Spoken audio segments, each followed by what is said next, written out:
अब माधव नेपालले करौतीको मात्रै काम गर्नुहुन्छ। अब त्यसको त नाम निशाना कहीँ केही पनि बाँकी रहँदैन। अनि माधव नेपाल चाहिँ कस्तो हुनुभयो त भन्दा जो शक्तिशाली हुन्छ नेता उसैको पछि गएर उभिने हो। उहाँको विगत त्यस्तो हो। उहाँ चाहनुहुन्थ्यो कि आफ्नै नेतृत्वमा सरकार बनोस्। त्यो बेला पनि पदका निम्ति त उहाँ त त्यसरी धैर्यता राख्ने मान्छे त हुनुहुन्न थियो। त्यो त अन्याय नै हो। किन यसो गरे त? यस्तो अनुशासनको उल्लङ्घन गर्ने, पार्टीको निर्णय नमान्नेहरूलाई छाला काटेर नुनचुक छर्काउनुपर्छ। त्यहाँ को मिले त भन्दा प्रचण्ड, माधव नेपाल, वामदेव गौतम तथ्यगत रूपमा दिन्छु। कोही निर्वाचित भएर आए, कोही समानुपातिबाट आए। ती मान्छेलाई खेद्ने को? माधव नेपाल। विचारबाट अरूलाई प्रभावित पार्न सक्ने त्यो प्रकारको क्यारेक्टर होइन उहाँको। अनि हो यो कुरा केपी ओलीले बुझेर म यिनका षड्यन्त्र र जालजेलभित्र मात्रै बाँधिन्न, शक्ति सम्पूर्ण लगायौँ, सकेनौँ हामीले। केमा लड्ने हो भने लड्ने केमा? नेपालका फेसबुकेहरू, युट्युबेहरू। अब प्रचण्डको केमा भरोसा गर्ने? सूर्य चिन्ह बोकेर त उहाँले हैरान पार्नुभयो। अनि निर्वाचनमा जान पनि नचाहने लोकतन्त्रवादी हुन्छ भने कहाँको यो कस्तो लोकतन्त्रको परिभाषा हो?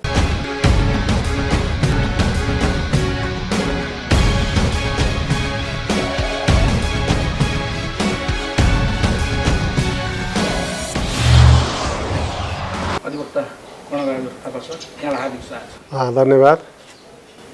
तपाईँ पोलिटिकली पनि एक्टिभै हुन्छ, अधिवक्ता मात्रै भने मैले पोलिटिकल ब्याकग्राउन्ड बुझ्नेले बुझिहाल्नुहुन्छ। अब माधव नेपालजी त अर्को पार्टी खोल्न आँट्नुभयो, कति खुसी हुनुहुन्छ तपाईँ? अब पार्टी त नेपालको संविधानले हामीले स्थापना गरेको लोकतान्त्रिक व्यवस्थाले जुनसुकै व्यक्तिले पनि पार्टी खोल्न पाउँछ, त्यो पार्टी खोल्ने स्वतन्त्रता हो। अब पार्टी खोल्यो भनेपछि त्यसलाई होइन, अब उहाँहरूले त यहाँ बस्नै चाहनु भएन नि। धेरै कोसिस गरियो, उहाँहरू बस्नुहोस् भन्नका लागि भनेर धेरै ठुलो प्रयत्न हामीले गऱ्यौँ। निकै धेरै उहाँहरूकोमा धायौँ पनि, छलफल पनि गऱ्यौँ, अनुनय विनय सबै चिज गऱ्यौँ। त्यो चाहिँ बाहिर दृश्यमा छैन। 1.5 वर्ष 2 वर्ष त हामीले त्यसैमा लगायौँ। त्यसपछि पनि औपचारिक रूपमै प्रधानमन्त्रीले पछिल्लो पटक, अन्तिम पटक फेरि छलफल गर्नुभयो। ल ठिक छ, तपाईँहरूका कुरा सुन्छु, म मूल नेतृत्व भइसकेपछि मेरो समाधान गर्ने मेरो दायित्व हो, अहिबार आओ भन्नुभयो। कार्यदल पनि बन्यो।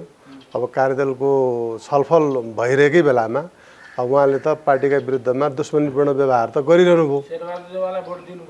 शेरबहादुर देउवालाई मात्रै दिनु भएन, त्योभन्दा अगाडि त पार्टीको आधिकारिक उम्मेदवार रामबहादुर थापा बादल जो सूर्य चिन्हको उम्मेदवार हुनुहुन्छ, अनि उहाँका विरुद्धमा उहाँले भने जति मान्छेहरू, अब हुन त धेरै मान्छे उहाँसँग भयो भन्ने अर्थ त होइन।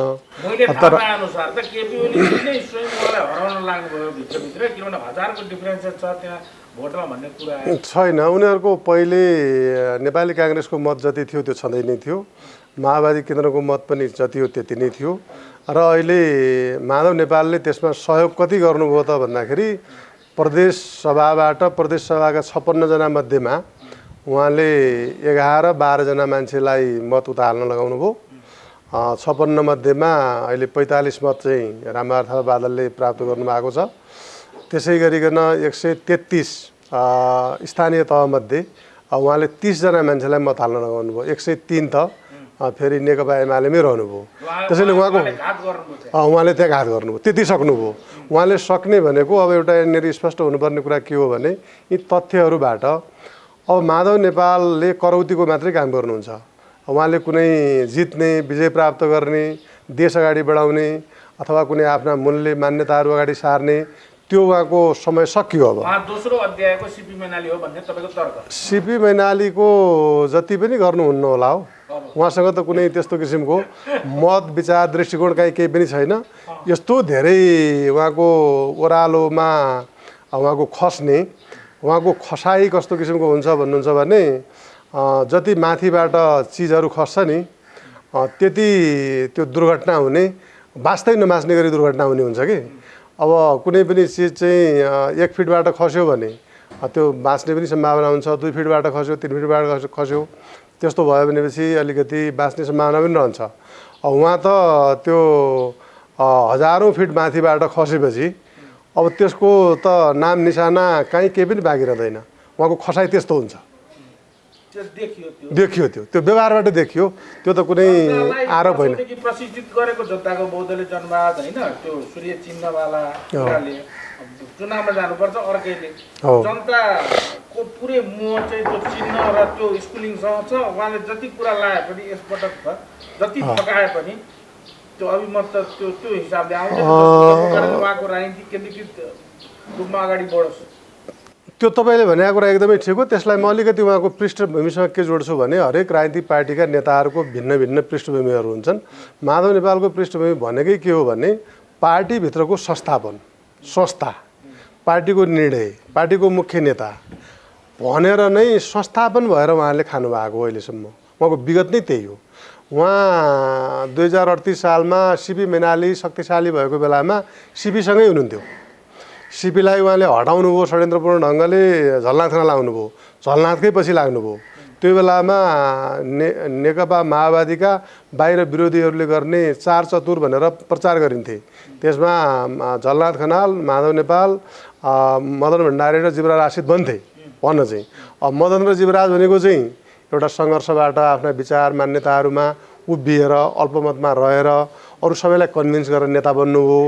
अनि माधव नेपाल चाहिँ कस्तो हुनुभयो त भन्दा जो शक्तिशाली हुन्छ नेता उसैको पछि गएर उभिने हो। उहाँ कहिल्यै पनि कुनै विचारको नेतृत्व गर्यो भनेपछि मान्छे अल्पमतमा पर्छ, कमजोर पनि हुन्छ। अनि जो बलियो छ उसैसँग उभियो भने त केही पनि हुँदैन। उहाँको विगत त्यस्तो हो। किनकि सिपी हुँदा सिपी, झलनाथ हुँदा झलनाथ, मदन भण्डारी हुँदा मदन भण्डारी। अनि त्योभन्दा पछि जब मदन भण्डारीको हत्याबाट उहाँको राजनीतिक अवसान जब भइसक्यो त्योभन्दा पछि उहाँ मुख्य नेता बन्नुभयो। उहाँ मुख्य नेता बनिसकेपछि नेकपा एमालेको दुर्दशा सुरु भयो नि त। पार्टी विभाजन भयो। पार्टी विभाजन पनि त्यो बेलामा सिपी मैनाली एमाले सिपी मैनालीलाई के अरे वामदेव गौतमलाई खेदेर नेता को हुनुभयो त भन्दा माधव नेपाल हुनुभयो। त्यो बेला केपी ओली मुख्य नेता हुनुभएको त होइन, मुख्य नेता त उहाँ हुनुहुन्थ्यो नि।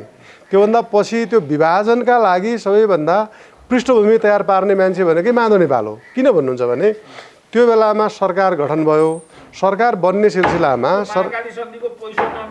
त्योभन्दा अगाडि म तपाईँलाई अलिकति अगाडि तपाईँलाई बताउँदैछु। त्यो बेलाको मध्यावधि निर्वाचनबाट नेकपा एमाले सबभन्दा ठुलो लार्जेस्ट पार्टी बन्यो।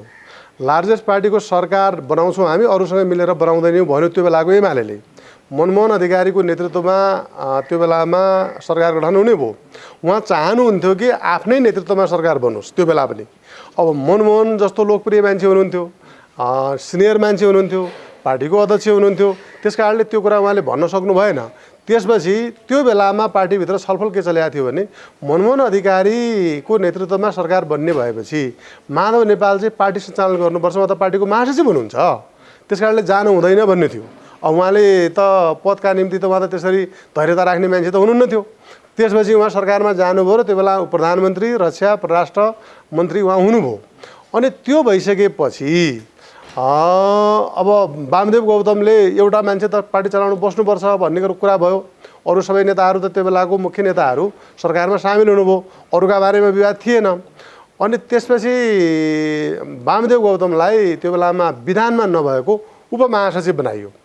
त्यो उपमहासचिव बनाउनु हुँदैन भन्ने पार्टीभित्र मत थियो। अब माधव नेपालको लागि उपमहासचिव बनाइयो।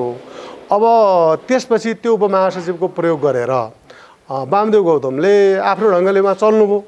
जब उहाँ देशव्यापी रूपमा अलिकति स्थापित हुन थाल्नुभयो, सरकारबाट हटिसकेपछि हटेको भोलिपल्टै वामदेव गौतमको उपमहासचिव पद चाहिँ उहाँले यसरी खानुभयो कि कुनै छलफल बहस कहीँ केही पनि भएन। त्यो बेला वामदेव गौतम स्वयंले त्यो बेलामा मलाई नै के भन्नुभएको छ भने ठिक छ म उपमहासचिव नभए पनि उपमहासचिव भन्ने पद स्थापित भइसकेको थियो, छलफल गरेर त्यसको औचित्यता छ कि छैन, आवश्यकता छ कि छैन भनेर गरेको भए पनि हुन्थ्यो भनेर उहाँले बैठकको चित्र हामीलाई प्रस्तुत गर्नुभएको थियो।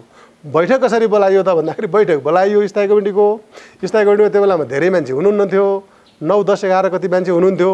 अनि त्यसपछि बैठक सुरु भयो। अब प्रमुख नेता त माधव नेपाल नै हुनुभयो। अनि उहाँले के भन्नुभयो भने आजको बैठक अरू केही पनि विषय छैन, उपमहासचिव वामदेव गौतमको पद खारेज भयो भनेपछि अनि सबै गुरुरु उठे।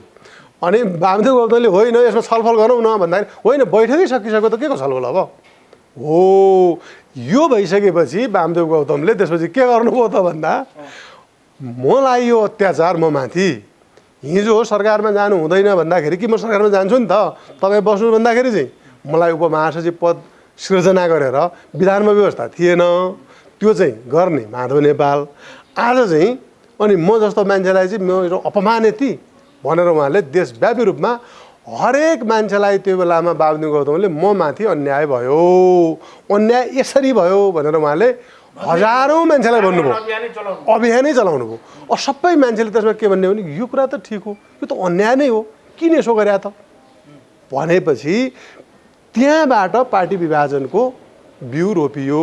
त्यसपछि सिपी मैनाली र वामदेव गौतम एक भयो। त्यो बेलामा फरक फरक उद्देश्य र दृष्टिकोण भएका, विचार भएका, विश्लेषण भएका होइन। अब वामदेव गौतम भनेको चाहिँ पार्टीको अनुशासन उल्लङ्घन गर्नेको, त्यही म भन्दैछु तपाईँलाई। वामदेव कस्तो भन्नुभएको थियो भन्दाखेरि पार्टीको अनुशासन उल्लङ्घन गर्नेहरूलाई छाला काटेर नुनचुक छर्कनुपर्छ भन्ने वामदेव। अनि सिपी मैनाली लगातार पार्टीभित्र प्रतिपक्ष जस्तो भएर जहाँनेरि मान्छे असन्तुष्ट छ त्यहीँ गएर म माथि अन्याय भयो, तिमीमाथि पनि अन्याय हुन्छ, त्यस कारणले त गुट गर्नुपर्छ, मलाई साथ देऊ भनेर उहाँ कुनै मान्छे पार्टीको विपक्षमा त्यो कालीकोटमा मान्छे छ भने चाहिँ त्यहाँ सम्पर्क गर्नुहुन्थ्यो, अनि ताप्लेजुङमा छ भने त्यहीँ कुद्नुहुन्थ्यो होइन। सिपीले त्यो गर्दै आउनु भएको थियो। हो, सिपीलाई नै लक्षित गरेर यस्तो अनुशासनको उल्लङ्घन गर्ने, पार्टीको निर्णय नमान्नेहरूलाई छाला काटेर नुनचुक छर्काउनुपर्छ भन्नुहुन्थ्यो वामदेव। भनेपछि ती दुईजना मान्छे एक भए। किन भन्दाखेरि अब त्यही पनि अन्याय पऱ्यो, म पनि अन्याय परेँ, अब हामी एक हौँ भने। अनि त्यहाँ के भयो त भन्दा गुटको समीकरण भयो। सिपी र वामदेव मिले जब सिपी मैनाली लगातार 39 सालदेखि 54 सालसम्म त विभाजन भएको थिएन नि। यो एकदमै मार्मिक कुरा छ अहिले कि नेपाल कम्युनिस्ट पार्टीभित्र गुट मात्रै होइन, जब गुटको समीकरण हुन्छ त्यसपछि पार्टी विभाजन भएको इतिहास छ। किनकि त्योभन्दा अरू पार्टीमा पनि त्यस्तै भएको छ, माओवादीमा पनि त्यही भएको हो नि त।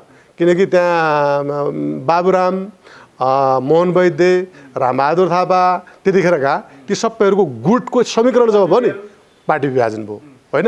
अहिले यो पछिल्लो अवस्थामा के भयो त, नेकपा जो बिचमा बनेको थियो, नेपाली नेकपा एमाले र नेकपा माओवादी केन्द्रको बिचमा भएको पार्टी अलग अलग गुट थिए भने त्यहाँ केही पनि थिएन। त्यहाँ को मिले त भन्दा प्रचण्ड, माधव नेपाल, वामदेव गौतम, यो गुटहरूको समीकरण भयो नि। यो प्रसङ्ग मैले किन ल्याएको भन्दाखेरि हिजो पनि माधव नेपाल नै नेकपा एमाले त्यतिखेर जो विभाजित भयो त्यसको सुरु गराउने मान्छे उहाँ हो। किनकि वामदेवलाई त्यस ढङ्गको अन्याय उहाँले गर्नुभएको थियो। अनि त्योभन्दा पछि लगातार उहाँले सत्ता र शक्तिमा रहन्जेलसम्म उहाँले पार्टी भनेको यस्तो हो, पार्टीका निर्णय भनेको, विधि भनेको, विधान भनेको, बहुमतको निर्णय, पार्टीको निर्णय नमान्ने मान्छेहरू पार्टी विरोधी हुन् भनेर उहाँले सयकडौँ मान्छेहरूलाई कारबाही गर्नुभएको छ। सयकडौँ एकदम योग्यतम मान्छेहरूलाई उहाँहरूले जिम्मेवार विहीन बनाउनु भएको छ। ती कोही मान्छेहरू अहिले देशमा छन्, कोही मान्छेहरू देशमा छैनन्। ती मान्छेहरू पार्टीबाटै छोडेर पनि गएका छन्। तमाम मान्छेहरू, म तपाईँलाई एउटा दृष्टान्त देशबिचमा तथ्यगत रूपमा दिन्छु।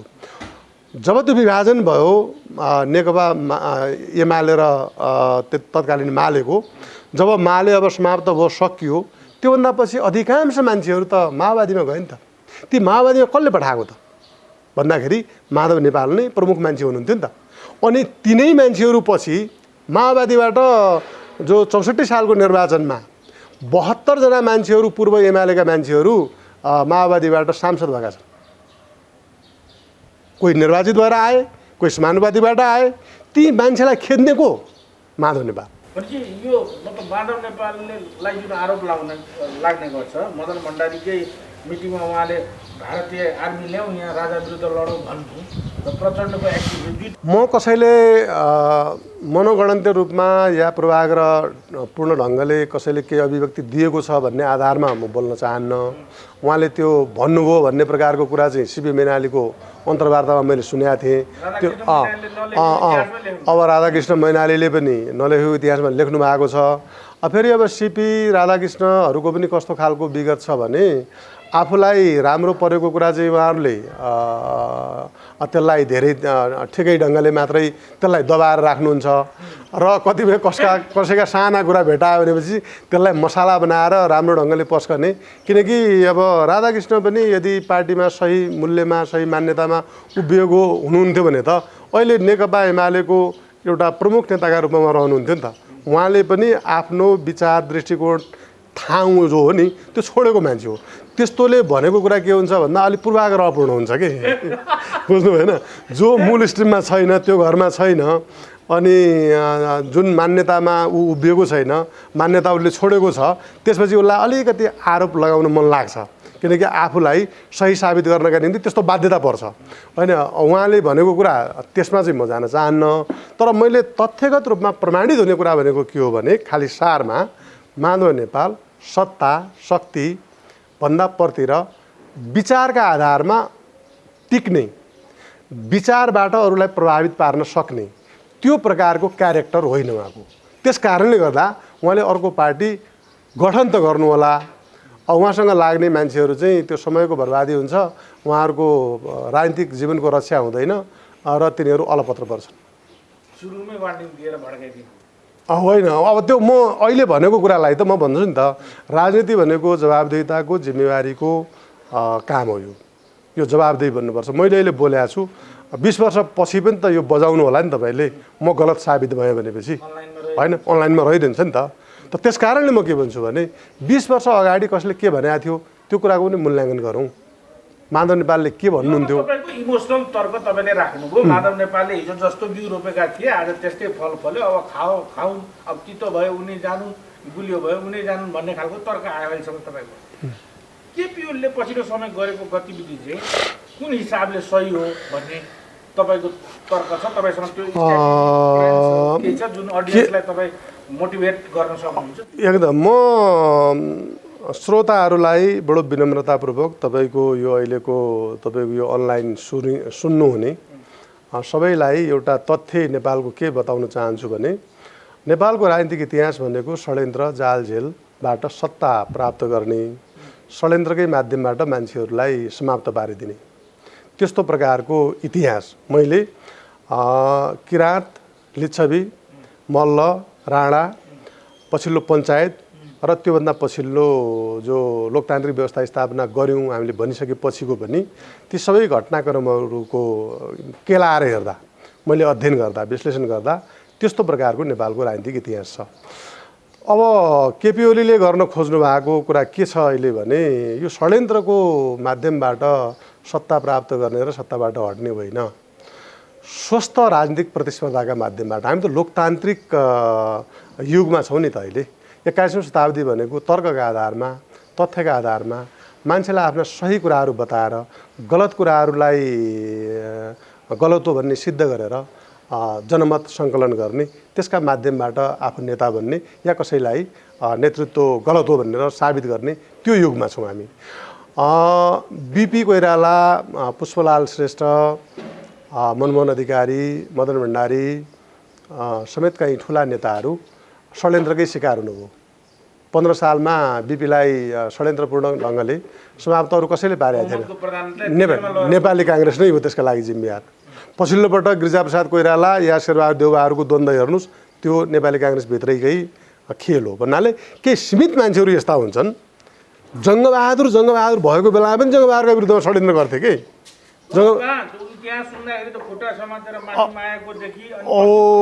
जो सिनमा छैनन्। नेपालको राजनीतिक इतिहासमा सबभन्दा शक्तिशाली मान्छे भनेर भनिएको जङ्गबहादुरको उदय कसरी किन भयो त्यो इतिहास छँदैछ होइन। भनेपछि उनी बेलायत गएको बेलामा जङ्गबहादुरलाई त्यही बेलामा हटाएर समाप्त पार्ने भन्नेसम्म पनि गर्थे। पछि उनलाई सँगै लिएर गए, यसले चाहिँ यहाँ बस्यो भने षड्यन्त्र गर्छ भन्ने पनि हामीले इतिहासमा पढेका छौँ। भनेपछि यी सबै मान्छेहरूले के गरे भन्दा षड्यन्त्रका शिकार भए। बिपी सफल हुन सक्नु भएन, पुष्पलाल सफल हुन सक्नु भएन, मनमोहनलाई पनि आफ्नो काम गर्न दिने खालको वातावरण भएन, तुलसीलाल यत्तिकै सकिनुभयो र यी सबै के को शिकार भयो त भन्दा षड्यन्त्रको शिकार भए। के थोरै मान्छेहरू जो वास्तविक रूपमा नेता होइन तर त्यसका विरुद्धमा भित्र जालझेल र षड्यन्त्र गर्ने मान्छेहरू सिनमा देखिँदैन। त्यसको इतिहासमा षड्यन्त्रकारी हो भन्ने हुन्छ, को हो भन्ने पनि थाहा हुँदैन, को हो भन्ने समेत पनि थाहा नभएको स्थिति छ नि त अहिलेसम्म। भनेपछि यो सबै चिजलाई केपी ओलीले अहिले परास्त गर्न सक्नुभयो र आँट गर्नुभयो। अहिलेको यो जनतामा जान्छु भनेर केपी ओलीले भन्नुभएको कुरा, यो संविधान कानुन हाम्रो राजनीतिक प्रणाली होइन म तपाईँलाई भन्दैछु के भन्दैछु भने संविधान कानुन हाम्रो राजनीतिक प्रणालीको सम्मत त छ यसको कुनै विकल्प नै थिएन। तर त्यो गर्नका लागि पनि एउटा राजनीतिक इच्छा शक्ति चाहिन्छ, आँट चाहिन्छ र सही विश्लेषण चाहिन्छ। आफूले भनेको कुरामा जनतालाई परिचालन गर्ने क्षमता चाहिन्छ, त्यो शक्ति चाहिन्छ। त्यो हिजोको कुनै परिस्थितिमा त्यो जङ्गबहादुरसँग थिएन, त्यो बेला अहिलेको जस्तो राजनीतिक चेतना थिएन। बिपीको बेलामा पनि अहिलेको जस्तो राजनीतिक चेतना थियो न, बिपीसँग त्यो सङ्गठन थियो। पुष्पलालसँग पनि त्यो रहेन।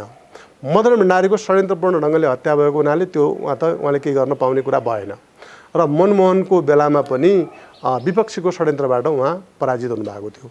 र केपी ओलीले अहिले यी सबै षड्यन्त्रको नेपालको राजनीतिको सिलसिलालाई तोड्ने हिम्मत गर्नुभयो। र षड्यन्त्र भनेको सीमित मान्छेहरू जब हुन्छन् त्यहाँ षड्यन्त्र प्रभावी हुन्छ। अब जनताको बिचमा गयो भनेपछि त त्यहाँ त षड्यन्त्र हुन सक्ने भएन, जनताले फैसला गर्छन्। हो, त्यो आँट उहाँले गर्नुभयो र त्यो आँट केपीले यस कारणले मात्रै गर्न सक्नु भएको होइन कि एक त उहाँसँग आँट छ, आफ्नो गन्तव्यमा स्पष्ट हुनुहुन्छ र सँगसँगै आफूले प्राप्त गर्न खोजेको लक्ष्य प्राप्त गर्नका निम्ति उहाँसँग साङ्गठनिक राजनीतिक शक्ति छ। त्यसलाई उहाँले परिचालन गर्न सक्नुभयो। नभए तपाईँको गणेशमान सिंहलाई पार्टीको सदस्यबाटै हटेर म काङ्ग्रेस होइन भनेर मर्नु पऱ्यो नि। इच्छा थियो र उहाँले त्यो इच्छा शक्ति उहाँसँग भएन। उहाँले त्यो सङ्गठन परिचालन गर्न सक्नु भएन, राजनीतिक दिशा उहाँले दिन सक्नु भएन। त्यस कारणले गणेशमान जस्तो आइरन मेन हो नि त उहाँ त, होइन लौह पुरुष भनेर भन्ने छ नि, लौह पुरुष चाहिँ गर्नुभयो, त्यहाँ केपी ओली गर्नु भएको छैन। यो मूल्याङ्कन इतिहासले गर्नेछ। कोही हुन त त्यसलाई बदल्नु भन्लान्, तर गणेशमान पनि आफ्ना मूल्यमा मान्यतामा हुनुहुन्थ्यो। ती मूल्य र मान्यताहरूलाई स्थापित गर्नका निम्ति राजनीतिक सङ्गठन परिचालन गर्न सक्नु भएन। कृष्णप्रसाद भट्टराई नेपाली काङ्ग्रेसको संस्थापक सभापति, बिपीले त सभापति छोडेर त उहाँलाई जानुभयो हो नि, त्योभन्दा पछि त उहाँ त सभापति हुनुहुन्थ्यो। अनि उहाँलाई त प्रधानमन्त्री भएकै बेलामा बेलायतको भ्रमणमा फर्केर आउँछु बाबा, त्यसपछि राजीनामा गर्छु नि भन्दा पनि त्यहाँ जान पाइँदैन। फ्रान्सको होला, बेलायत होइन फ्रान्सको। उहाँलाई त्यसरीकन बाध्य पारेर राजीनामा गराइएको थियो नि त। हो, यो इतिहास हो तिनैले के गर्न खोजेको थियो भन्दाखेरि केपीलाई पनि अब हामी जम्मै मिल्छौँ। मिल्ने को त भन्दाखेरि यिनै टाउकानु हुन्, प्रचण्ड, माधव नेपाल, चलनाथ खनाल, वामदेव गौतम अथवा शेरबहादुर भन्नुहोस्। भन्नाले सीमित मान्छे मिल्न त सजिलो हुँदो रहेछ नि त। अनि हो, यो कुरा केपी ओलीले बुझेर उहाँले के गर्नुभयो त भन्दाखेरि म यिनका षड्यन्त्र र जालझेलभित्र मात्रै बाँधिन्न, यिनका जालझेलका जो यी मलाई बाँध्ने डोरी छन् नि, मैले चकनाचुर पार्न सक्छु, यिनका नेल हतकडीबाट म उम्किन सक्छु। जाने कहाँ त भन्दाखेरि त्यहाँबाट जनतामा जान्छु, जनताले फैसला गर्छ। अनि यो अरू कसैले गर्न सकेका छैन। त्यस कारणले मैले यसलाई सामान्य नेपालको अहिलेको राजनीतिक सञ्चालन गर्ने हाम्रो जो संवैधानिक व्यवस्थाका कुनै प्रावधान र ती धारामा मात्रै सीमित हुन चाहन्न, त्योभन्दा धेरै माथिको कुरा हो यो। कुरा कस्तो आयो भने सारा दृष्टान्त प्रस्तुत गर्नुभयो तपाईँले। मैले प्रश्न सोधेँ कानुनी, तपाईँको उत्तर के आयो भने कहाँ कानुन सानुनको कुरामा अल्झेर बस्ने हो, कुरा सत्ताको छ भन्ने तर्क आयो। हो, मैले के भने यी सामान्य संविधानका धारामा यी कुराको जवाब प्राप्त हुँदैन। बुझ्नु भएन? ती धारामा के लेखेको छ भन्ने कुरामा त यी अल्झाउन खोज्छन्, होइन? ती कुनै कानुनी अडचनहरू, कानुनी बाधाहरू, कानुनी छिद्रहरू, संवैधानिक छिद्रहरू हुन्छन् नि, हो त्यहीँभित्र अल्झाएर त षड्यन्त्र सफल गर्न चाहन्छन् त। अब त्योभन्दा माथि हुन्छ कि, जस्तो मान्नुहोस् कि तपाईँले यो हात्तीलाई एउटा सामान्य प्रकारको त्यो जालोले त्यसलाई रोक्न सक्छ र, होइन? माकुराको जालोले हात्तीलाई रोक्न सक्छ, तर त्यहाँ झिँगाहरू त माकुराको जालामा पनि पर्छन् नि त, होइन। त्यस कारणले यो शक्ति भन्ने जुन हुन्छ त्यो शक्तिको परिचालन सही ढङ्गले भयो भने त्यो हुन्छ, हुनुपर्छ। अहिले केपी ओलीले त्यो गर्नुभएको छ। त्यसैले यहाँ कुनै संविधान मिचिएको अवस्था छैन। संविधानका अडचनमा, संविधानका बाधामा, होइन, संविधानका कुनै उल्झनमा, कुनै त्रुटिहरूमा टेकेर केपी ओली अगाडि बढ्न खोज्नुभएको कुरालाई जो रोक्न खोज्नेहरूलाई मेरो एउटै कुरा भन्नु छ, यी सबै बाधाहरू, व्यवधानहरू, यी अडचनहरू त्यसलाई पार गरेर अगाडि बढेपछि मात्रै देश अगाडि बढ्ने हो। नभए त हामी यहीँभित्र घुमेका घुमै हुन्छौँ। देशले कुनै गति प्राप्त गर्दैन। त्यो संसद विघटन गर्नु 2 घण्टा अगाडि पहिला कारबाही गर्यो, त्यो पत्र पठाइयो राष्ट्रपतिका, त्यसपछि विघटन होइन। त्यो त त्यहाँ नगइकन तपाईँ कहाँ जानुहुन्थ्यो त? मैले त पहिलेदेखि भन्दै आएको, लगातार भनिआएको के थियो त भन्दाखेरि बहुमत प्राप्त संसदीय दल जब विभाजित भयो, हुन्न थियो, हुन्न भन्नका लागि यति धेरै बोलिएको छ, यति धेरै प्रयत्न हामीले गरेका छौँ, शक्ति सम्पूर्ण लगायौँ, सकेनौँ हामीले। पार्टी विभाजनै हुने भइसकेपछि अब संसदको हाम्रो जुन शक्ति सन्तुलनको अवस्था छ, अरू कसैले पनि बहुमत प्राप्त गर्न सक्दैन। त्यसपछि यो पार्टीमा आफूले शक्ति प्राप्त गर्नका निम्ति अहिले पछिल्लो खेल हेर्नु न, एकदमै दुर्गन्धित खेलहरू हुनेछन् त्यहाँ। त्यो दुर्गन्धित खेलहरू नहुन् भन्नका निम्ति नै केपी शर्मा ओलीले पुस 5 गते संसद विघटन गरेर नयाँ जनादेशको माग गर्नुभएको कुरा त प्रमाणित भयो नि त अहिले। नभए यो पछिल्लो दृष्टान्त म तपाईँलाई भन्छु, अघि तपाईँले भन्नुभयो। अब नेकपा एमालेको वरिष्ठ नेता हुँ भनेर हस्ताक्षर गर्ने माधव नेपाल, अनि त्यसपछि समर्थन कसलाई गर्ने त? शेरबहादुर देउवालाई। त्यो अनैतिक काम हो कि होइन? त्यो कुनै संसदीय मर्यादाभित्र पर्दैन होइन त। अनि त्यसै गरिकन तपाईँको समाजवादी पार्टीका 12 जना मान्छे गइकन उता हस्ताक्षर गर्छन्। अब उनको पार्टीमा त मारामार, कुटाकुट, फुटको स्थिति आयो कि आएन? केले सिर्जना गराएको त? खुरुखुरु निर्वाचनमा गएको भए त समाजवादी पार्टी त एक भएर चुनाव लड्थ्यो होला नि त। आफ्ना मत मान्यता के हुन् त्यो त जनताका बिचमा लिएर जान्थ्यो। अनि नेकपा एमाले चुनावमा गएर चुनावमा जितेर आउने खालको त्यो तयारी गर्थ्यो होला नि त। अनि माधव नेपालहरूले त्यस्तो किन गर्नु पर्यो त? उता समर्थन किन गर्नु पर्यो त भनेपछि अनि त्यहीँभित्र उहाँले 27 जना आफ्ना गुटका मान्छे भनेर 27 या 27 मसँग छन् भन्नुभयो। अनि त्यहाँ सुरेन्द्र पाण्डेले भन्नुभयो म त शेरबहादुर देउवालाई समर्थन मैले गरेको छैन। अनि त्यसपछि योगेश भट्टराईले भन्नुभयो मैले समर्थन गरेको छैन। डाक्टर दीपक भट्टले भन्नुभयो हाम्रो सुदूरपश्चिमको मैले समर्थन गरेको छैन भन्नुभयो। घनश्याम भुषालले भन्नुभयो मैले समर्थन गरेको छैन भन्नुभयो। अनि अरूका नाम पनि, अनि माधव नेपाल ठेकदार हो, उहाँ कुनै मान्छे केही चिजको, त्यो 27 जना मान्छेको ठेकदार हो। उहाँले जहाँ फाले पनि हुन्छ, भिरमा लडाए पनि हुने, पानीमा बगाए पनि हुने, त्यो हुन्छ र? एउटा विचारका हिसाबले उहाँ हिजो हुनुहुन्थ्यो होला। अहिले शेरबहादुर देउवालाई प्रधानमन्त्री बनाउने कुरामा त उहाँको समर्थन छैन नि। भनेपछि उहाँ अहिले भन्दै हुनुहुन्छ अझ 149 को रट लगाइ छ। अनि ती मान्छे पनि अहिले जो पछिल्लो पटक जो प्रधानमन्त्रीलाई समर्थन गर्ने कुरा छ त्यो 5 को अभ्यास भए पनि त्यो संविधानको धारा 76 को धारा 2 बमोजिम नै 2 या 2 भन्दा बढी दलको सरकार बनाउनका निम्तिको आह्वान हो हैन। भनेपछि त्यहाँ त दल भन्दा बाहिर हुन्छन् न मान्छे। दलीय व्यवस्थामा दलभित्र हुन्छन् मान्छे। अनि ती 12 जना मान्छे छुट्टै जान पाइन्छ त? संसद दलको नेता बनाएको छ राजेन्द्र महतोलाई। सर पार्टी डेमोक्रेटिक हुने अनि पार्टीको अध्यक्षले व्हिप जारी गर्ने यो स्टेटमेन्ट चाहिँ कस्तो डेमोक्रेटिक हो? होइन त्यो त यसो भयो, त्यसलाई बदल्नु छ भने त हामीले संसद नियमावलीमा परिवर्तन गर्नु पर्यो नि त। त्यहाँ त हामीले के भनेका छौँ, सबै राजनीतिक दल बसेर भने संसदीय अभ्यास संसारभरिको त्यो त व्हिप जारी गर्नुपर्छ, पार्टीको निर्णय त मान्नुपर्छ, पार्टीको निर्णय नमान्नेलाई कारबाही गर्नुपर्छ भनेर त सामूहिक रूपमै हामीले त्यो नियमावली बनाएका छौँ नि त। कि त्यसलाई परिवर्तन गर्न सकिन्छ? त्यसमा ठुलो यथावत रहन्जेल माधव नेपालको हालिमुहाली चल्दैन नि कसै। त्यही त मैले भन्न खोजेको कुरा के हो भन्नुहुन्छ भने हामीले विधिमा परिवर्तन गर्नु छ, नयाँ अभ्यासमा जानु छ, नयाँ प्रणालीमा जानु छ भनेपछि बेमानीको बाटो हुन सक्दैन। त्यसका निम्ति राजनीतिक ढोका खोलौँ न त, बहस गरौँ। ठिक छ, अहिलेको यो प्रणाली ठिक भएन भन्ने हो भने प्रत्यक्ष निर्वाचित प्रधानमन्त्रीको प्रणालीमा जाउँ न, प्रत्यक्ष निर्वाचित राष्ट्रपतिको प्रणालीमा जाउँ न, बहस गरौँ न, छलफल गरे भयो नि त। तर अब एउटा विधि मानिरहेको बेलामा अनि त्यहाँ हारियो भनेर अर्कोमा जान त मिल्दैन नि। फुटबल तपाईँ खेलिरहनु भएको छ होइन अब मैले चाहिँ खुट्टाले हान्न चाहिँ अलि अप्ठ्यारो भयो मलाई हातले पनि हान्न पाऊँ भनेर त भन्न पाइँदैन नि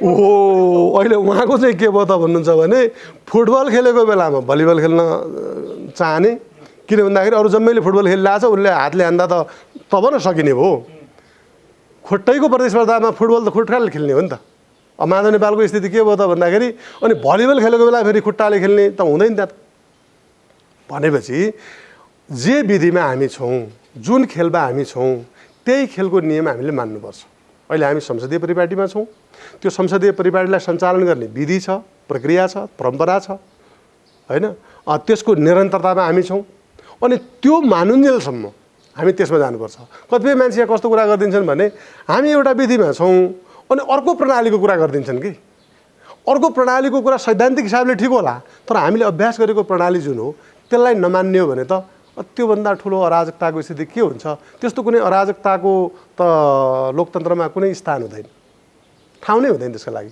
त त्यसैले अहिले केपी शर्मा ओलीले केही अरू गर्नुभएको छैन संसद पुनर्स्थापना प्रचारले गरिसकेपछि त मलाई हटाऊ भनेर भन्नुभयो 2-2.5-3 महिना कुर्नुभयो अविश्वासको प्रस्ताव ल्याउन नसक्ने त माधव नेपालले यो जो अस्ति गर्नुभयो गएकै हो नि अनि गइसकेपछि फेरि मौका दिएको थियो नि त 2 या 2 भन्दा बढी दल मिलेर आऊ सरकार बनाऊ भनेको थियो नि त माधव नेपालले अस्ति जुन गर्नुभयो यदि त्यही गर्नु थियो भने उहाँले सुरुमै अब हामी यो पार्टीमा बस्दैनौँ हाम्रो पार्टी अलग्गै बनाउँछौँ हो त्यसैले उहाँले त कस्तो गर्नुभयो भन्नुहुन्छ भने 3 जना मान्छेलाई गइकन 3 प्रकारका कुरा गर्नुभयो प्रचण्डसँग गएर भन्नुभयो पार्टी एउटै बनाउने हो अहिले छुट्टी नपर्ने बाध्यता भए पनि तपाईँ हामी मिल्नै पर्छ है साथ दिनुहोस् भनेको छ यता अनि शेरबहादुर देउवालाई गइकन ल शेरबहादुर देउवा यसपालि अब यो जुन उसमा फस्नुभयो अरूको यो जालझेलमा उहाँ फस्नु हुँदैन थियो उहाँ चाहिँ प्रतिपक्षमा एउटा शेरबहादुर देउवाले आफ्नो इतिहासमै एउटा नयाँ किसिमको स्थान बनाउँदै हुनुहुन्थ्यो कि सानातिना कुराहरूमा नबोल्ने केही नगर्ने आफ्नै मत मान्यतामा उभिरहने ठिकै छ जनताले हामीलाई प्रतिपक्ष बनाएका छन् भनेर बडो रचनात्मक ढङ्गको प्रतिपक्ष भएर बसिरहनु भएको थियो अब उहाँलाई पनि प्रचण्ड माधव नेपाल गइकन उल्के आएर यहाँ ठाउँ पुर्याएका हुन् नि त किनकि उहाँ यसमा हुनुहुन्न थियो नि त होइन पस्ताउनु पर्ने फेरि उहाँलाई चाहिँ गलत ठाउँमा अहिले बल्ल शेरबहादुर ठिक ठाउँमा आउनु भएको छ हिजो चाहिँ अलबलमा हुनुहुन्थ्यो भनेर फेरि काङ्ग्रेसकै मान्छे भन्दैछन् मलाई यो अचम्म लाग्छ कि शेरबहादुर हिजो जुन बेलामा ठिक ठाउँमा हुनुहुन्थ्यो नेकपा एमाले विभाजित भइरहेको बेलामा एउटा गतिलो प्रतिपक्षले त भन्नुपर्ने त निर्वाचनमा जाने कुराको त उसले त एकदम स्वागत गर्नुपर्ने होइन म जनतामा जितेर आउँछु भन्ने हिम्मत गर्नु पर्दैन अब सुरुको बेलामा यहाँनिर अब काङ्ग्रेसको बेइमानीपूर्ण सोच छ कि काङ्ग्रेसमा दुविधा छ के भन्नुहुन्छ भने एमाले फुटेको छ एमाले फुट्यो भनेपछि एक त नेकपै फुट्यो त्योभन्दा पछि एमाले फुट्यो त निर्वाचनमा जाने कुराका लागि त विपक्षी दलले त बाजा बजाएर एकदम खुसियालीका साथ जानुपर्ने हो नि त यिनलाई के हिम्मत भएन त भन्दाखेरि फुटे पनि यी दशा टाउका मात्रै फुट्छन् कि क्या हो जम्मै एमाले त फेरि केपी शर्मा ओलीकै नेतृत्वमा रहन्छ भन्ने यिनीहरूलाई त्रास भयो अहिले यो पछिल्लो हिजोको विज्ञप्तिसँगै हस्ताक्षर गरे नि यी सब के हुन् त भन्दाखेरि जनताका बिचमा जान नसक्ने डरपोक जनविरोधी र जनताको सम्मान गर्न नचाहने अनि सिरियल हस्ताक्षर गरेर शेरबहादुर देउवा पुष्पकमल दाहाल प्रचण्ड माधव कुमार नेपाल अनि अर्को के अरे ती के यादव अरे हाम्रो होइन उता समाजवादी पार्टीको उपेन्द्र यादव त्यसले सब एक ठाउँमा हस्ताक्षर गरेका छन् नि एक ठाउँमा हस्ताक्षर गरेर के भन्छन् भन्दाखेरि अगाडि बढौँ लडौँ अरे के का विरुद्धमा लड्ने जनताले केमा लड्ने हो भने के लड्ने केमा अब संविधान मिच्यो अरे संविधान कहाँ मिच्यो त संविधान त नमिच्नु पर्ने उहाँहरूले लागे जस्तो प्रतिगमन भयो अरे नेपालका मिडियाहरू प्रतिगमन 1 प्रतिगमन 2 गरिसके दिनदिनै लेखेछन् कहाँको प्रतिगमन कहाँको कसले लोकतन्त्र यहाँ हरण गर्यो जनतालाई फैसला गर्न दिउँ भनेर चाहिँ नयाँ जनादेशको माग भएको छ अब अदालत जाउँ भन्नका लागि अदालतको बाटो खुला छ अदालतले जे व्याख्या गर्ला जे विश्लेषण गर्ला त्यो मान्ने कुरा छँदैछ। अनि कहाँ के भत्कियो, के बिग्रियो, कसले के लग्यो, संविधान कहाँ मासियो, संविधानको कुन धारा उल्लङ्घन भयो, असंविधानको एकैपल्ट हेर्नु न, 1 पनि प्रयोग भयो, 2 पनि प्रयोग भयो, 3 पनि प्रयोग भयो, अब 4 प्रयोग हुनका लागि ठिक्क तयारी भएको थियो। 3 को प्रधानमन्त्रीले भन्नुभयो कि अब त्यहाँ जाँदा यिनले विश्वासमत मलाई दिन्नन्, अब त्योभन्दा म छिटै अब अर्को प्रक्रियामा जाओस्, 4 को प्रक्रिया, 5 को प्रक्रिया सुरु होस् भन्न चाहन्छु भन्नुभयो। अनि 5 को प्रक्रिया जाँदाखेरि तिनले के गरे त भन्दाखेरि हुने नहुने प्रकारको षड्यन्त्र, अन्तिम षड्यन्त्र गऱ्यौँ र सफल भयौँ भन्ने ठान्नुभयो। अब राष्ट्रपतिकोमा जाँदाखेरि त अब दुईटै दाबी त्यहाँ गए, राष्ट्रपतिले भन्नुभयो यो दुईटैको दाबी पुग्दैन।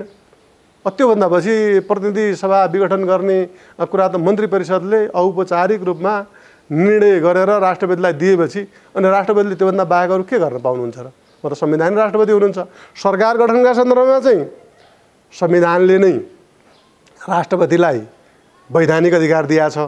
उहाँले आफ्नो विवेक प्रयोग गर्न पाउनुहुन्छ, तथ्य तथ्याङ्क केलाउन पाउनुहुन्छ, छानबिन गर्न पाउनुहुन्छ।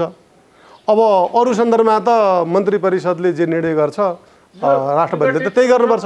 कुनै साबित हुन्छ त्यो कुरा तपाईँलाई पनि थाहा छ, त्यो हुन्छ। त्यसपछि ओलीको के हुन्छ? होइन, यसो भन्नेहरूलाई म के भन्छु भने अहिले हामी कुनै पूर्वानुमान नगरौँ, जसको जे काम हो त्यसैलाई छोडिदिउँ न। हामी अदालत जान्छौँ, मुद्दा गर्छौँ भन्न पाइन्छ। अदालतले के गर्छ भन्ने कुरा चाहिँ अब अहिले हामी किन अनुमान गर्ने? अदालतले जे गर्ने हो त्यो अदालतले गर्छ। सर्वोच्च अदालतमा प्रधान न्यायाधीश लगायतका न्यायाधीशहरू हुनुहुन्छ, उहाँहरूले जे फैसला गर्नुहुन्छ हामीलाई त्यो के भन्नु छ र? अदालतले गरेको फैसला मान्ने कुरा त हामी त विधिको शासन मान्ने, संविधानको सर्वोच्चता मान्ने, के अरे स्वतन्त्र न्यायपालिका मान्ने हाम्रो जो घोषित लक्ष्य छ। अब त्यसमा त जे भन्छ आफ्ना मत मान्यता जे हुन्, अदालतको फैसलामाथि पनि आफ्ना दृष्टिकोण त राख्छौँ। अदालतको फैसला त हामी मानिहाल्छौँ नि, त्यसमा के समस्या भयो र? कुनै समस्यै छैन त्यसमा त।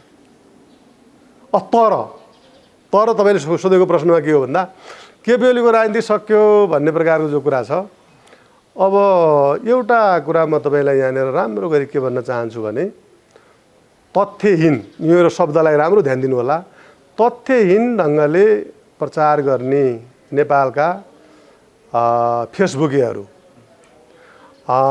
युट्युबेहरू तथ्यहीन भन्ने आएको छु है।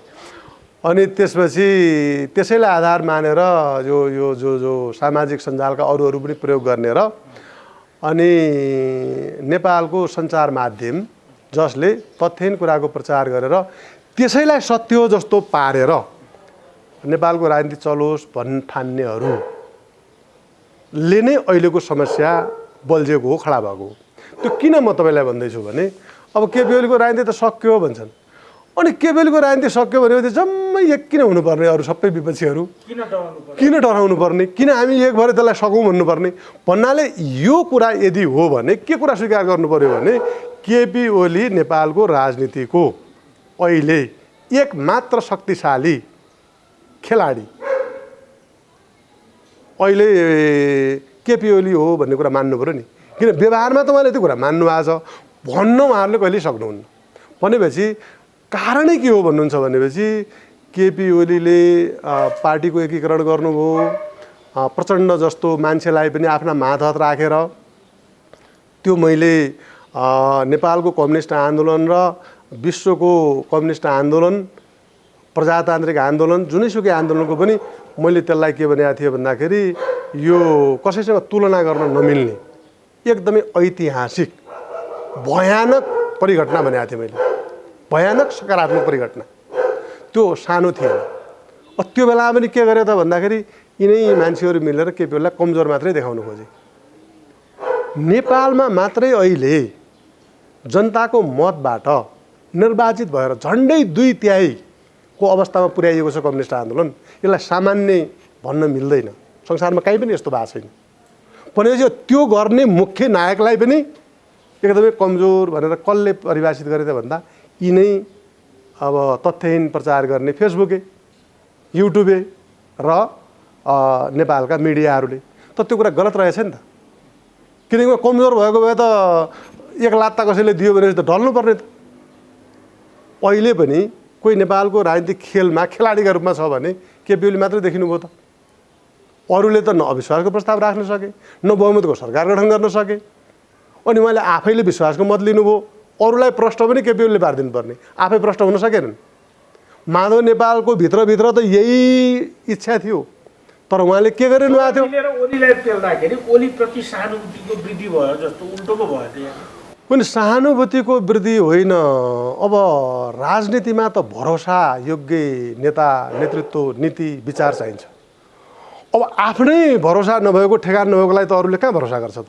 अब माधव नेपालप्रति भरोसा गर्नु त मान्छेले, उहाँ त कहाँ उभिनुहुन्छ, कहाँ पुग्नुहुन्छ भन्ने ठाउँै उहाँको थाहा छैन। अब प्रचण्डको केमा भरोसा गर्ने? उहाँले ठेक्न सक्नुहुन्छ त? भन्दा हिजो जनयुद्धबाट पार लाउँछु भन्नुभयो, अब अहिले उहाँ एकदम लोकतान्त्रिक सूर्य चिन्ह बोकेर त उहाँले हैरान पार्नुभयो होइन? सूर्य चिन्ह हाम्रो हो, हाम्रो भावनासँग जोडिएको भनेर भाषण गर्नुभयो। अहिले के भयो त त्यो? सूर्य चिन्हसँग हाम्रो रगत जोडिएको छ, पसिना जोडिएको छ भन्नुहुन्थ्यो माधव नेपाल, अनि अहिले के भयो त? कलम कहाँबाट आयो त अस्ति? अनि केपी ओलीले त सधैँभरि त्यही सूर्य चिन्ह, त्यही जनताको बहुदलीय जनवाद, तिनै नेकपा एमालेका कार्यकर्ता, समर्थक, शुभेच्छुक, तिनको लगातार उहाँले प्रतिनिधित्व गर्नुभएको छ। र देशको हिसाबले भन्नुहुन्छ भने नेपालका देशभक्तहरू, राष्ट्रवादीहरू, जनवादीहरू, प्रगतिशीलहरू, अनि अलिकति देश बनाउन चाहने सबै मान्छेहरूको उहाँले प्रतिनिधित्व गरिरहनु भएको छ। अनि ती मान्छेले त केपी ओलीलाई त समर्थन गर्छन् नि त, अरू कसलाई समर्थन गर्नु? अब एउटा हिस्साको समर्थन के अरे जनसमर्थन प्राप्त गरेको शेरबहादुर देउबा हुनुहुन्थ्यो, अब उहाँ आएर फेरि यही गन्जागोलमा मिसिनु भएको छ। अब पराजित हुँदाखेरि त यी जम्मै एकैपल्ट हुन्छन्, अब जित्दाखेरि के हुन्छ त भन्दाखेरि यिनले के जित्ने, के चाहिँ जित्छन्? जनताको बिचमा जान मान्दैनन्, जनताको समर्थन लिने खालको कुरा यिनको छैन। अनि निर्वाचनमा जान पनि नचाहने लोकतन्त्रवादी हुन्छ भने कहाँको यो कस्तो लोकतन्त्रको परिभाषा हो? यस्तो लोकतन्त्रको परिभाषा कुन चाहिँ शास्त्रले, कुन चाहिँ विद्वानले कहाँ गरेको छ? कुनै ठाउँमा कहीँ पनि गरेका छैन। अनि उहाँहरू कुनै पनि हिसाबले, न शास्त्रीय हिसाबले, न कुनै परम्पराका हिसाबले, न अहिलेको हाम्रो संविधानका हिसाबले, न हामीले अवलम्बन गरेको प्रणालीका हिसाबले उहाँहरूले गरेको कामलाई सिद्ध गर्न सक्नुहुन्न। उहाँहरूसँग कुनै पनि आधार छैन। त्यस कारणले गर्दाखेरि केपी ओलीले जे अहिले कदम चाल्नुभएको छ, अरू केही कदम चाल्नु भएको छैन। तपाईँहरूले मलाई जिताउनु भएको थियो, मैले काम गर्न खोजेको थिएँ, त्यो गर्न दिएनन्, यिनले गर्न दिएनन् उहाँ भन्नुहुन्छ। जनताले पत्यायो भने मत हाल्छन्, नभएपछि केपी ओलीले के भन्नुभएको छ त? जनताले जे मतदानमा म जनताको मत माग्छु, मलाई हरायो भनेपछि जनताले हराउनु न त। तपाईँले मलाई जिताउनु भएको थियो हिजो, अब के गर्नुहुन्छ? तपाईँहरूले गरेको निर्णय यिनले पुरा हुन दिएनन्।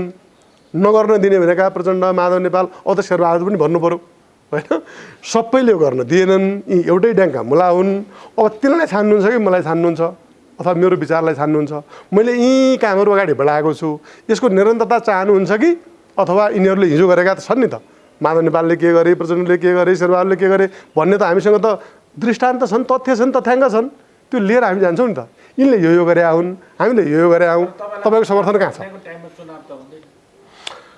होइन, अब यो प्राविधिक कुरामा नजाउँ। जस्तो चुनाव त्यही त यो कस्तो हुन्छ भने यो हरुवा गोरुको छेरुवा दाउँ भन्ने हुन्छ नि, त्यो कस्तो हुन्छ भने एउटामा हारियो भनेपछि त्यसपछि अर्को खालको तर्क गरेर हिँड्छन् कि। अब त्यो बेलामा एकदमै भयावह स्थिति भयो, निर्वाचन हुने खालको स्थिति बनेन, के भएन, कसो भएन भनेपछि यो त जो प्राविधिक कुरा हो नि, यो अब कोभिड आउला भन्ने थिएन, कोभिड कहिले नेत्र हुन्छ थाहा पनि छैन। अब हाम्रा सबै काम कारबाहीहरू जति हामीले ठप्प नगरी नहुने त गर्नै पर्यो। अनि सबै कुरा अब जीवनै स्थगित गर्ने कुरा त आउँदैन नि त। समयको जिन्दगी त स्थगित भएर जाँदैन नि, समय त चलिरहन्छ। त त्यस कारणले गर्दाखेरि यो समयअनुसार हामीले अगाडि चल्नुपर्ने हुन्छ। अब हामीले जे जति सुरक्षाका उपायहरू हुन्छन् तिनलाई अपनाएर ल मानिलिनुहोस् न। अब हुन त त्यसो भन्यो भनेपछि यो त चुनाव नगर्ने खालको षड्यन्त्र रहेछ भन्ला न। अब संविधानमा लेखेको छ मध्यावधिको माग भएपछि 6 महिनाभित्र निर्वाचनको घोषणा गर्नु। अनि के गर्नु त? अब 1 वर्षपछि चुनाव होस् भन्नु त मिल्दैन नि त। 6 महिनाभित्र चुनाव भन्नु पर्यो।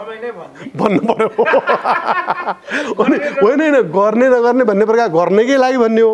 अब त्यो परिस्थिति आएन, त्यस्तो भएन भने त्यसका लागि त यसो छ नि त, विकल्प त सबै दिनुभयो त केपी ओलीले। एउटा मात्रै तपाईँले आउँछु, एउटा मात्रै कुरा भन्छु नि, त्यसपछि तपाईँ भन्नु होला। केपी ओलीले अस्ति पत्रकार सम्मेलन गर्नुभयो र उहाँले भन्नुभयो सर्वदलीय सरकार बनाऊ, मलाई समर्थन गर्नुहोस्, संसद भङ्ग हुँदैन। अनि त्यसपछि अब यो कोभिडका विरुद्धमा सबै हामी एक भएर जाउँ। अब मैले यति विकल्पहरू दिएँ, तपाईँहरूसँग कुनै विकल्प छ भने त्यो पनि दिनुहोस्, त्यो पनि म मान्छु, त्यो पनि भन्नुभयो नि त। या चाहिँ तपाईँ अब जालजेल षड्यन्त्र केही नगरिकन सङ्ख्या पुर्याउनुहोस्, तपाईँ प्रधानमन्त्री हुनुहोस्। अब यहाँ त के भयो त भन्दाखेरि अब घनश्याम भुषालको हस्ताक्षर पनि लगेर गए, योगेश भट्टराईको हस्ताक्षर पनि लगेर गए, अनि सुरेन्द्र पाण्डेको हस्ताक्षर पनि लगेर गए। यो तरिका त अपनाउनु भएन नि। किन 149 पुर्यायो भने के 136 भइहाल्थ्यो नि। सक्कली मान्छेका नाम लगेर यो त्यो नाम र भनेपछि त कसले केही पनि गर्दैन थियो नि त। राष्ट्रपतिले केही तलमाथि गर्नुहुन्थ्यो र? सशरीर उपस्थित हुनै पर्दैन थियो भनेपछि यस्तो प्रकारको जालीझेली काम उहाँहरूले गर्नुभयो। त्यसो भएको हुनाले विकल्प दिँदा पनि नमान्ने, आफूले विकल्प पनि नदिने, यस्तो चाहिँ लोकतन्त्रमा हुँदैन। त्यस कारणले गर्दाखेरि यो विकल्प बाध्यात्मक हो, अन्तिम हो, सही हो। किनकि लोकतन्त्रमा जनताको मतमा हामी जान्छौँ, जनताले जे फैसला गर्छन् त्यो मान्छौँ। किनकि योभन्दा अर्को लोकतान्त्रिक विकल्प चाहिँ मैले देखाएको छैन। तपाईँसँग मैले कानुनी पाटोबाट कुरा गर्न चाहेको थिएँ। तपाईँले यति धेरै दृष्टान्त दिनुभयो कि नेपालको हिस्ट्री सबै जो ओलीको विरोधमा छ उनीहरूको होइन के भन्छ जन्मकुण्डली खोल्नुभयो तपाईँले। अब तपाईँको सारा कुरा सुनेर मैले के भन्नु पऱ्यो भने everything is fair in love and war भन्नु पऱ्यो। पनि त्यसमा अरूले त्यस्तो गर्न खोजेका छन्। Everything is fair love war and politics भन्छ होइन, त्यो पनि एउटा कुनै विद्वानले भने हो। तर त्यस्तो हुँदैन। किनकि वारमा पनि वारको पनि सिद्धान्त छ। त्यो चाहिँ अब युद्धको नियम पालना गरेर पनि युद्ध अपराध लाग्छ र तिनीहरूलाई ठुलो दण्ड जरिवाना गर्ने युगमा छौँ अहिले हामी। र उहिले पनि फेरि युद्धको नियमै हुन्थ्यो। किनकि बाजा बजाएर युद्ध गर्ने कुरा थियो नि त। आइज भनेर घोषणा गरेर गर्ने हो होइन। राजनीतिमा पनि त्यही हो। केपीओलीले चाहिँ वास्तवमा त्यो राजनीतिको जुन नियम छ त्यसको पालना गर्नुभएको छ। ए विपक्षी साथी हो मलाई हटाऊ भन्नुभयो, 3 महिनासम्म हटाएन। अब सही बाटोबाट उहाँले हटाउन सक्नुहुन्न थियो, षड्यन्त्रको बाटो लिनुभयो। षड्यन्त्रको बाटो चाहिँ फेरि सफल हुन दिनु भएन। किन षड्यन्त्र सफल हुन नदिनु त एउटा राजनीतिको कर्तव्य हो नि त होइन। अनि त्यसपछि अब यो जो कानुनको कुरा गर्दै हुनुहुन्छ, म कानुनको विद्यार्थीका हिसाबले यो संविधान बनाउने एउटा मस्यौदा समिति 15 जनाको थियो, त्यसको सदस्यका हैसियतले पनि म के भन्छु भने त्यहाँ हामीले जसरी छलफल चलाएका थियौँ नि, भनेको के हो त भन्दाखेरि यो संसद विघटन गर्ने कोही प्रधानमन्त्रीमा यस्तो किसिमको आफू पावरमा छ, अलि तलमाथि हुने बित्तिकै संसद भङ्ग गर्ने, जनमतका विरुद्धमा कहीँ जाला कि भन्ने उद्देश्यका साथ यो गरिएको थियो होइन। यहाँ त के भयो त भन्नुहुन्छ भने संसदले कामै नगर्ने भयो। संसदले काम नगर्ने भइसकेपछि त त्यसपछि त्यो विघटन किन कसरी गर्नुपर्ने भयो त भन्दा विघटनको बाध्यता भयो। किनकि संविधानमै लेखेअनुसार भयो। अब संविधान बमोजिम संविधानको धारा 76 को 1, 76 को 2, 76 को 3, 76 को 4, 76 को 5 त्योभन्दा बढी जाने भने त त्यो 7 बमोजिम विघटन भयो अहिले। किनकि त्यहाँ त 76 को 3 बमोजिमको प्रधानमन्त्रीलाई जब विश्वासको मत नदिनु भनेको, नदिने जो जालझेल षड्यन्त्र जे हो त्यो गरियो। त्यो गरिसकेपछि त अब 4 बमोजिमको सरकार त पहिल्यै दिइसकिएको थियो। 2 बमोजिम सरकार गठन गर्नुहोस् भनेर 3 दिनको समय त्यही असफल भइसकेको थियो भनेपछि यसमा त केपीओलीले कहाँ के गर्नुभयो त? स्वतः अब संविधान विघटन गर्ने त संविधानको व्यवस्था बमोजिमै भयो। म यहाँनिर एउटा दृष्टान्त तपाईँलाई जोड्न चाहन्छु। 2051 सालमा भएको निर्वाचनमा सबभन्दा ठुलो पार्टी नेकपा एमाले बन्यो। त्यो नेकपा एमालेका विपक्षमा संसदको बहुमत थियो र नेकपा एमाले त्यो बेलामा के भन्यो भने हामी अरू दलसँग मिलेर सरकार बनाउँदैनौँ, हामी बनाउने हो भने सिङ्गल सरकार बनाउँछौँ भन्यो। र त्यो बेला नेपाली काङ्ग्रेस लगायतका पार्टीहरूले के गरे भन्दा यी कम्युनिस्टहरूले के न भन्छन्, के गर्न गर्छु भन्ने आछन्, एकपल्ट गर्न दिउँ नि त, ल गरून् गठन, अनि सरकारमा जान्छन् देख्छन् त्यहाँ भनेर चाहिँ छोडिदिए। अब मनमोहनको सरकार बन्यो। मनमोहनको सरकारलाई विश्वासको मत नेपाली काङ्ग्रेसले पनि दियो। किन दियो त भन्दाखेरि त्यो नभएपछि के अरे मध्यावधि निर्वाचन हुन्थ्यो होइन। त्यो बेलाको संविधानको सम्भवतः धारा त्यतिखेर पनि त्यो नम्बर चाहिँ 3 थियो कि कुन थियो मलाई अलिकति सम्झना भएन, 2-3 थियो जस्तो लाग्छ। अनि अहिले पनि त नेपाली काङ्ग्रेसलाई यदि यो संसद सबै चलाउनु थियो 2 वर्षसम्म ठिकै छ। भोलि पर्सि के गर्दो रहेछन् त केपीओलले केही पनि गरिरहेको छैन नि, खासै यिनले केही भयङ्करै गरिहाल्ने होइन नि त, अहिले पनि त प्रचार गर्दैछन् नि। अनि विश्वासको मत दिदिएर त्यसपछि त संसद भङ्ग हुँदैन थियो नि त। केपीओलले त्यसपछि भङ्ग गर्यो भने समर्थन दिएका छौँ भङ्ग गरे भन्न मिल्थ्यो होला नि त। अनि समर्थन नदिने अर्को सरकार पनि नबनाएपछि त त्यसपछि त स्वतः त्यो धारा त गइहाल्यो नि त, सातैतर्फ गयो नि। संविधान त के अरे संसद त स्वतः भङ्ग हुने भयो, संवैधानिक व्यवस्थै हो त्यो। अब अस्तिको संविधानको व्याख्या अनुसार सर्वोच्चले के गरेको त भन्दाखेरि अब धारा 2 बमोजिम गठन भएको, धारा 1 को हैसियतमा पनि सरकार बनिरहेको, अब बहुमतको सरकार हुँदाहुँदै संसदमा अर्को परीक्षा नै हुन नदिकन भङ्ग गरेको हुनाले चाहिँ संवैधानिक बमोजिम भएन। किनकि धारा 2 को प्रयोग हुनुपर्छ, धारा 4 को प्रयोग के अरे 5 को प्रयोग हुनुपर्छ भन्ने त्यो बेलाको सर्वोच्च अदालतको फैसलाको सार त्यही छ। अब अहिले के भयो त भन्दाखेरि सर्वोच्च अदालत स्वयंले देख्छ अब कि 2 को पनि प्रयोग भयो, 3 पनि प्रयोग भइसक्यो। त्यसपछि अब 4 बमोजिमको समर्थन प्राप्त भएन, त्यसपछि 5 को प्रक्रिया पनि सुरु भयो। त्यो संसदमा म विश्वासको मत ल्याउन सक्छु भन्ने, प्रतिनिधि सभाको 2 या 2 भन्दा बढी दलको समर्थन प्राप्त गर्न सक्छु भन्ने व्यक्तिको पहलकदमी होस् भन्ने त्यो पनि भयो। त्यो भएको कुरा पनि सिद्ध हुन सकेन। त्यसपछि जान्छ कहाँ त भन्दा, त्यसपछि त साथमै जानु पर्यो। अनि संसद विघटनमा जाने कुरा त संविधानमा लेखिएका अक्षर अक्षरको पनि पालना भयो क्या। अब यहाँ त्यो भावना र राजनीतिक परिदृश्यको मात्रै व्याख्या गर्नु परेन सर्वोच्च अदालतले। अब शब्दको व्याख्या गर्दा पनि शब्दले पनि त्यही भन्छ। संसदले जब सरकारको विकल्प दिन सक्दैन त्यसपछि जाने भनेको मध्यावधिमा हो, जनमतमा जाने हो।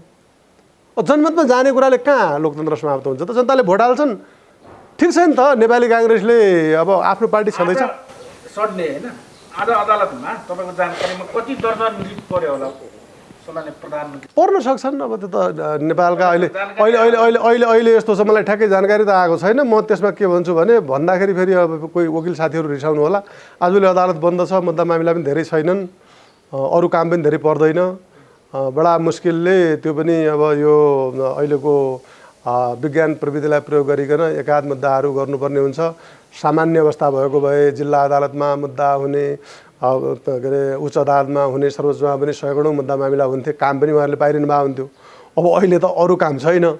अब त्यसपछि अब मुद्दा हालेर फल्नाले पनि यो रिट हालेको थियो भनेर प्रधानमन्त्रीका विरुद्धमा हाल्ने कुरालाई गरौँ भनेर उहाँहरूले लाग्न पाउनुहुन्छ। धेरै त्यसमा मुद्दा उहाँहरूको पर्न सक्छ। वकिल साथीभाइहरूको अहिले समय एकदमै फुर्सदिलै हुनुहुन्छ उहाँहरू। फुर्सदको बेलामा जति पनि पर्न सक्छन् त्यसमा त। Thank you very much sir, धन्यवाद। हस्।